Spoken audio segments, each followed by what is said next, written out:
Imagine your dreams could reveal the future. Joseph's did, and it nearly destroyed him.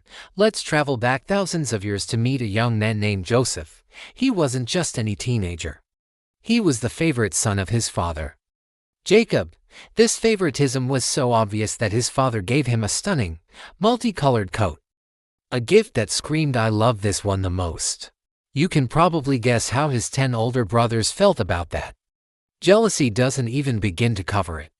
But the coat was just the beginning. The real trouble started with Joseph's dreams.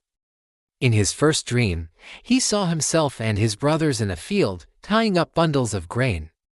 Suddenly, his bundle stood upright, while his brothers' bundles gathered around and bowed down to it. When he told his brothers this, they were furious. "Do you really think you're going to rule over us?" they sneered. The tension in the family cranked up a few notches, as if that wasn't enough. Joseph had another dream, even grander than the first. This time, he saw the sun, the moon, and 11 stars all bowing down to him. He shared this one with his brothers and his father. Even his father, Jacob, was taken aback. "What is this dream you've had?" he asked. "Will your mother and I and your brothers actually come and bow down to the ground before you?" While his father pondered the meaning, his brothers' jealousy boiled over into pure hatred. They saw him not as a brother, but as a threat, an arrogant kid who needed to be taken down. The breaking point came one day when Jacob sent Joseph to check on his brothers, who were grazing their flocks miles away, when they saw him approaching from a distance. Wearing that famous coat, they saw their chance. "Here comes the dreamer," they muttered to each other. "Let's get rid of him."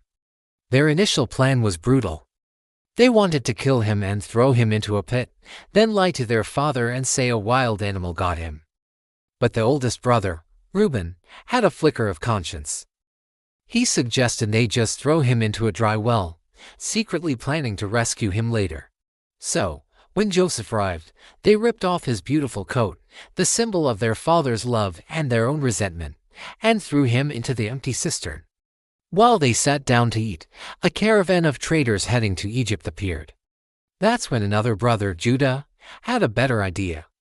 Why get blood on their hands? They could sell him as a slave and make a profit. And that's exactly what they did.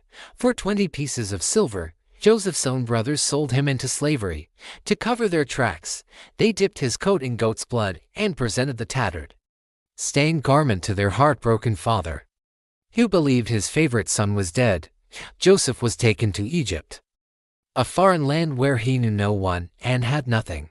He was sold again, this time to Potiphar, one of Pharaoh's high-ranking officials. It seemed like the end of his story, a tragic tale of betrayal. But this was just the beginning of an incredible journey. Joseph's ability to dream and interpret dreams, the very thing that led to his downfall, would become the key to his rise from a slave to one of the most powerful men in Egypt. His story is a powerful reminder that even in our darkest moments, when it feels like everything is lost, destiny might just be getting started. What happened next is even more unbelievable, and it all started with another set of dreams. Thanks for watching. If you were captivated by Joseph's story, hit that subscribe button, because we're just scratching the surface of these ancient mysteries. See you next time.